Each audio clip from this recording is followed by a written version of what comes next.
ginagamit para sa kapakinabangan natin at pagluwalhati sa Kanya. Kaya ho, nagdaos kami. Una, nais namin pasalamatan ng Diyos sa Pilipinas.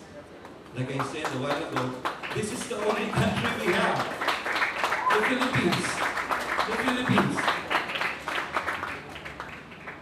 Pangalawa, gusto namin gisingin yung mga natutulog na kaloob ng Diyos sa bawat isa.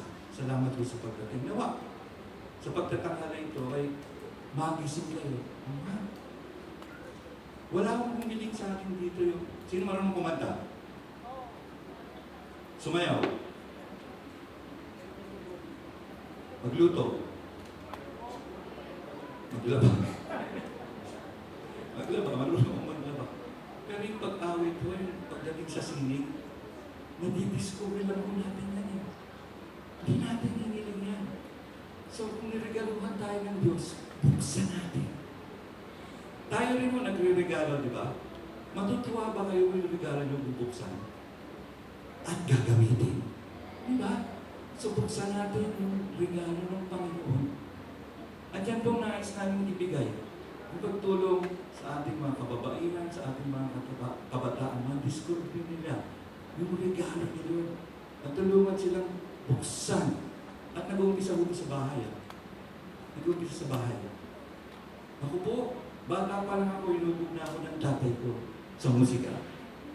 Tinanong ko nga ako kaninang umaga, alam niyo ba bakit ako naging pastor? Alam niyo? Nag-sign the first music pastor ko. It's because of music. At pinapasalamatan ko ang aking ama. Nakasama na ng Diyos ngayon sa tinuro niya sa akin. 5 taon pa lang ako, kinakandong niya ako.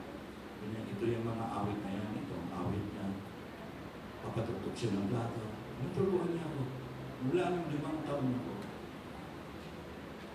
Sana nga buhay pa siya ngayon. Matutuwa ho siya. Why? Because my dad is a good dancer. Siya ho ay government employee. Pag meron ng event sa GSIS, siya ho ang choreographer. Kahit anong sayo. And I'm proud of him. And I'm proud that God has given us so many talents. Makikita niyo po yan ngayon. Sa araw po ito, mararamdaman nyo, matutunghayan, makikita nyo ang kapanganakan ng mga mananayan. Kaya maraming salamat po. Enjoy po natin ang Sinag Hari. Pagdiriwang ng lahing pinagpala.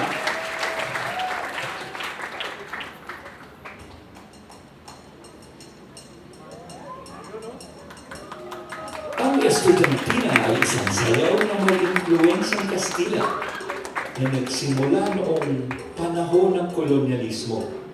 Una itong isinayaw ng mga estudyante sa mga paaralan at pagtitipon. Ipinapakita nito ang kagandahan asal, kahinhinan at panliligaw at may pagkakahawig sa sayaw pambulwagan ng Europa.